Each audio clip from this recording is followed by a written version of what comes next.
Nós vamos mais uma vez nesse encontro bom que nós estamos estabelecendo, né? Nós vamos continuar nossas reflexões em torno da obra O Homem Integral da nossa querida Joana de Ângeles através do Divaldo. Hoje nós vamos situar os nossos comentários no capítulo 3, o capítulo que trata da busca da realidade. Nesse capítulo, Joana distribui em 3 subitens: o autodescobrimento, a consciência ética, religião e religiosidade. Então, nós vamos procurar situar essas nossas reflexões de forma que a gente vai percebendo que há um crescente nesses subitens, né? A importância do autodescobrimento é fundamental nas nossas vidas. Nós falávamos um pouco a respeito disso no capítulo anterior, né? O Conheça-te a ti mesmo. Então, à medida que nós despertamos na nossa reencarnação, na nossa vida, né? Nós já nos estabelecemos dentro de um grupo social. E buscar entender o nosso papel nesse grupo é de fundamental importância para o nosso crescimento, o nosso prosseguimento, né? Nós acordamos já entendendo a necessidade básica e fundamental que trazemos, que é a nossa subsistência, nossa manutenção, né? Então nós precisamos, já desde muito cedo, outros tendo ali alguma assistência um pouquinho mais tarde, mas a busca pelo sustento, pelo ganha-pão nos norteia. Porém, nós não queremos só comida, né? Nós queremos também diversão e arte, como parafraseando aí um músico muito conhecido, né? Bom, mas nessa busca pela nossa subsistência, pela nossa sobrevivência, trazendo os atavismos que nós trazemos, né, do passado, nós vamos compelidos ali pelo ego querer tornarmos-nos não só um ser ativo, participante, importante dentro daquele grupo em que faz parte, mas esse desejo de competitividade que trazemos faz com que queiramos ser, muitas das vezes, o número 1. É chegar ao topo, é chegar ao máximo. E aí, numa busca desenfreada por coisas muito mais exteriores, muitos pautam a sua vida dessa forma e às vezes conseguem mesmo, chegam ao topo, chegam ao ápice na área em que se propôs. Mas aí chega ao ápice e o tempo passa para todo mundo, para todos nós. Nós vamos envelhecer. E muitos chegam a uma idade mais madura completamente sem algo que possa realmente sustentar a sua vida. Porque pautou a sua existência no sustento da vida material, mas nós não somos só matéria, né? Nós somos matéria, nós estamos na matéria, mas nós somos espíritos imortais. Então, chega numa idade adulta, numa idade madura, e não tem mais a utilidade que tinha antes enquanto produzia. E aí, quando não tem um senso, né, de dizer assim, bom, já deu para mim, agora prossigam aí os mais jovens, vai ser convidado a se retirar. E aí vem aquele vazio, vem aquele, e agora o que eu faço da minha vida, né? Isso em razão de não ter alinhado um entendimento de que nós devemos ser e fazer, do que nós precisamos, muito além do exterior. Não conhece a sua realidade íntima, porque está completamente envolvido naquela busca, naquela competição, naquele desenfreio para conquistar, mas chega o momento de se aposentar, diríamos assim. Aqueles que chegam lá, né? Outros vão ficar presos por esse desejo, por essa competição, e aí são arrastados muitas das vezes pela solidão, por causa da ansiedade, o medo, que nós também falamos um pouquinho a respeito anteriormente. Então, essa consciência de si mesmo, de saber a sua realidade, situar na sua realidade, conhecer a sua verdade, para quê? Para fazer as correções que são necessárias ou para expandir se já está num caminho bom e oportuno. Eu falei que eu gosto de algumas histórias ilustrativas, né?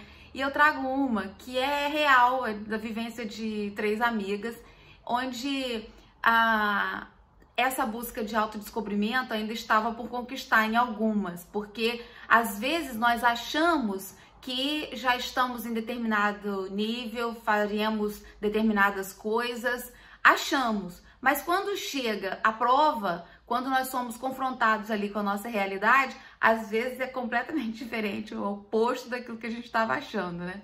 Então essas duas amigas a princípio, conversando, e surgiu o assunto ali de assalto, dessas coisas que quem vive em grande centro, infelizmente, precisa viver.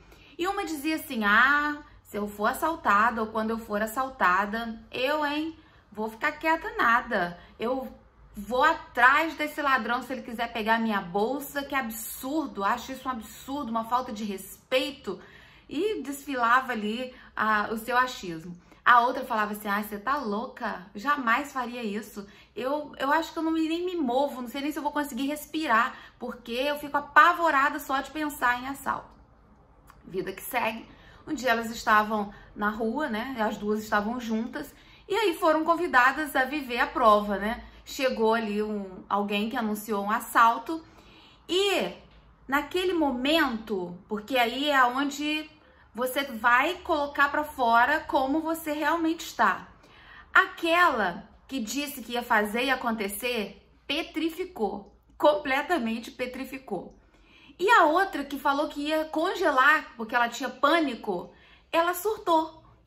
Surtou, começou a gritar, começou a ficar desesperada e agarrava-se na bolsa e não quero te dar de jeito nenhum. O ladrão, o assaltante, ficou mais assustado do que ela e caiu fora, porque realmente já estava virando um escândalo. Isso porque foi naquele contexto, né? Foi realmente, passaram por um grande perigo, porque para sobreviver de um encontro como esse, às vezes é difícil. Então, elas tiveram essa história para contar. Que era o quê? O oposto do que uma achava da outra, né? O oposto do que achava de si mesmo.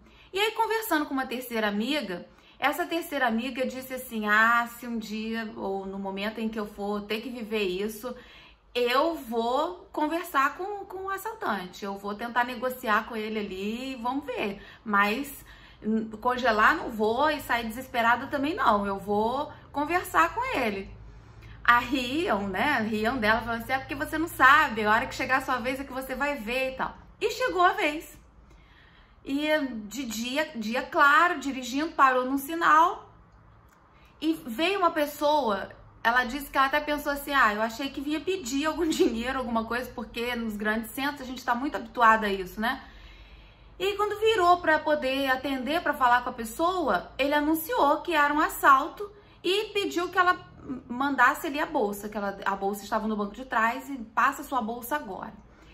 Num átimo de segundo que ela pensou, a minha bolsa não tem dinheiro, porque o hábito que ela tinha quando saía assim era de colocar o dinheiro no bolso para ficar mais fácil, para poder atender ali as coisas imediatas.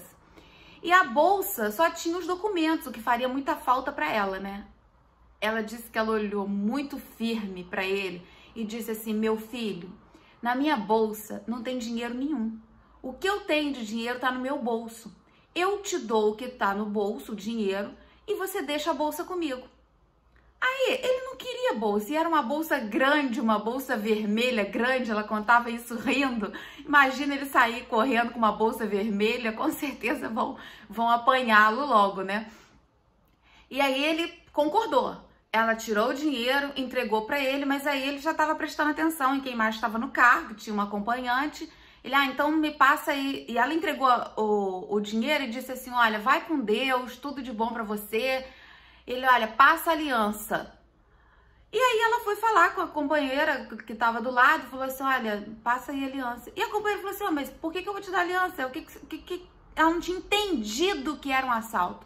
porque estava tudo tão tranquilo que ela viu que tinha uma pessoa ali conversando, não prestou atenção, não tinha entendido que era um assalto, porque parecia uma conversa.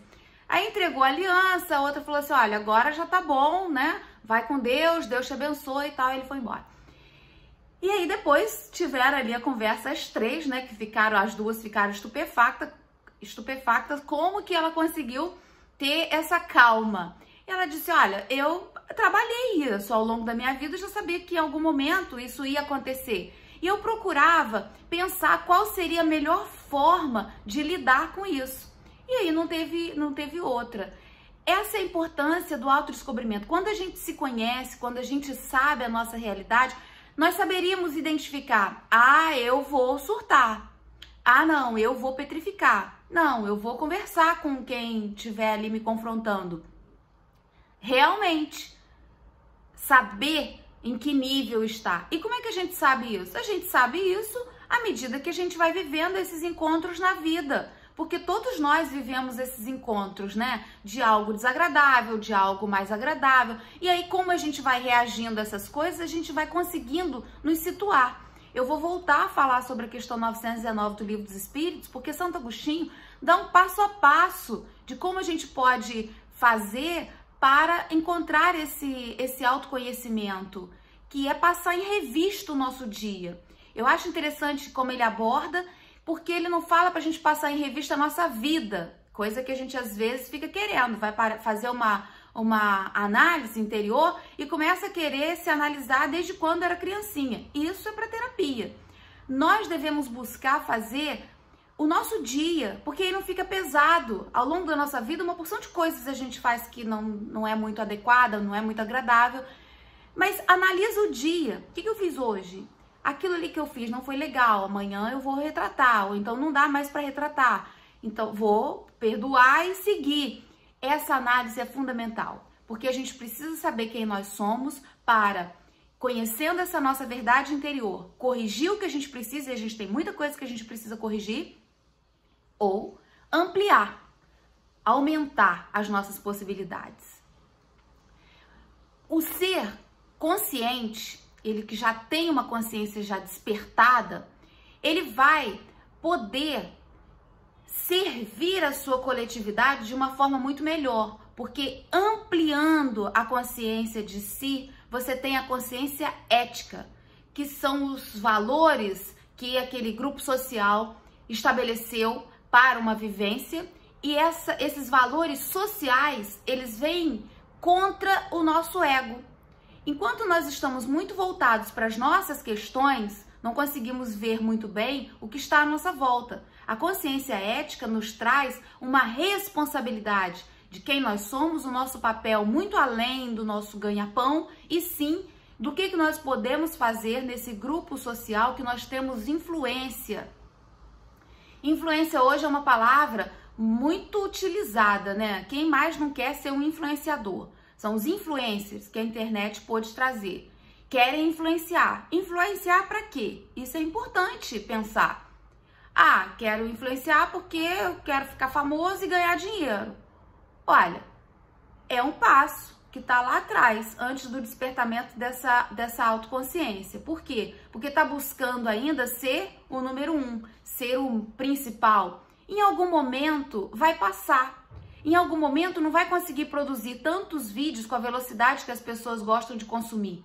E aí, se não tiver uma boa estrutura, perde-se.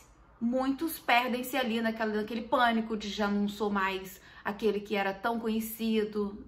Então é importante esses valores sociais estarem presentes na nossa vida para a gente compreender que nós, no momento, estamos em determinado patamar. No momento seguinte, podemos não estar mais. Os valores de compromisso, de responsabilidade, estando presente dentro de nós, faz com que passemos por essas circunstâncias, seja no topo, seja no meio, seja embaixo, sem perder a fé e a confiança. A consciência ética faz com que o ser possa trazer frutos sociais, possa trazer melhorias para os que estão à sua volta. E abafa o ego, abafa essa nossa vontade de sobressair, de crescer. Eu falo isso em todas as instâncias, porque quando nós estamos muito voltados para as nossas dores, para as nossas dificuldades, é o ego chamando. Se estamos fazendo um tratamento de saúde e acha que tudo tem que acontecer para o melhor, para o seu tratamento, e fica naquela ansiedade do seu próprio tratamento, também é o ego. Porque na cadeira ao lado de quem está fazendo um tratamento longo de qualquer enfermidade, tem outra pessoa, tem outro paciente. E a consciência ética me ajuda a despertando para isso, para ver o que eu posso contribuir com aquele que está ali do meu lado. Contribuindo com ele, eu contribuo com a sociedade, eu contribuo também comigo mesmo. É o dando que se recebe de Francisco de Assis, né? Então, na consciência ética, quanto mais a gente amplia esses nossos valores sociais, mais nós também vamos tendo melhorias internas, íntimas, porque esse bem-estar, ele é real e ele vai sendo cada vez mais ampliado. Bom, e aí finalizando, no último item, ela traz a diferença de religião para religiosidade. Nós, desde que abrimos os olhos aqui na Terra, os seres mais primitivos, nós já estamos ligados a algum valor que nós podemos dizer de religiosidade, não de religião, de religiosidade, que é essa busca por algo acima de nós. Os atavismos primitivos nossos já nos apontam para isso, porque todas as culturas estudadas, eles acreditavam em algo superior, em algo extra à vida da matéria, e se voltavam para lá. Seja com ainda seja com as demonstrações de deuses, de figuras, de objetos, mas já traziam essa noção de algo superior, porque isso é inato em nós. Deus nos deu essa condição. Nós nascemos com essa programação de sentir, de pressenti-lo dentro de nós. As religiões são as formas criadas para que nós pudéssemos exprimir melhor essa nossa religiosidade, que é esse sentimento de ligação com o superior. Então, são as formas encontradas. Acontece que, como nós ainda estamos muito presos às nossas questões egóicas, às nossas questões inferiores, levamos para a religião, corpo religioso, através dos seus mais diferentes rituais, essas demonstrações. E aí, as religiões passam ou começam a ser, às vezes surgem com valores éticos elevados, mas ao longo acabam se corrompendo pelas pessoas que a compõem e trazem ali muito mais a importância da forma do que do conteúdo. Extrapolam um desejo de aparentar ser mais do que é. No capítulo anterior, Joana falava sobre homens aparência. Nesse, ela traz um outro aspecto que é interessantíssimo nessa questão da religiosidade, da religião, que são os homens espelho. O que é isso? Homem espelho é aquele que reflete o pensamento do outro.